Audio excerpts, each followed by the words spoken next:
Malum no rasanya kau mah. Teman ni kerani je, gaji pun 1,800.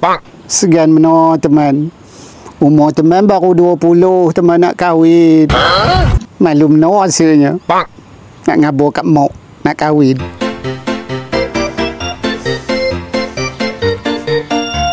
Gitulah koma. Sebab jugalah mendengar cerita Datuk Seri Alif Shukri ni. Pada ketika itu katanya umur dia baru 20 tahun. Dan gaji dia pada ketika itu hanyalah 1,800 je. Dia dah ngabur kat maknya nak kahwin dengan Datin Seri Syahidah, bini dia sekarang ni.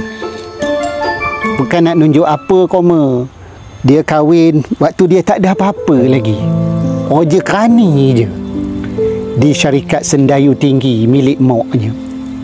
Bersama-sama susah dan payahnya dengan isterinya yang ada sekarang ini. Bukan apa, ada sikitlah kecoh-kecoh sejak akhir-akhir ni mengatakan bahawa bininya tak sedar diri ke. Tidak sebenarnya. Pada ketika itu, dia memula dengan hidupnya begitu susah sekali katanya. Ini juga kadang-kadang menjadi pengajaran lah kepada kita. Usahlah sedap je kita ngata orang. Bab ngata orang ni memang seronok. Tapi kalau sangkut esok di Padang Mahsyar macam mana? Cerita buruk orang aja kerjanya. Kita lupa tentang buruknya diri kita. Kita rasa kita ni sangat sempurna. Tapi kita lupa sangat.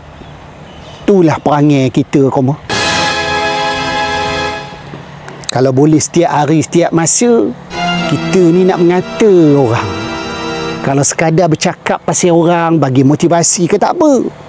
Ini kita nak cerita buruk orang saja, supaya orang tu lagi jatuh, lagi jatuh, lagi jatuh. Dan sedap-sedap je kita ngata orang tu tak sedar diri lah, apalah. Usaha apa itu, koma. Muhasabah lah. Itulah yang terbaik. Kita ni sesama manusia. Mak makan kundah, koma.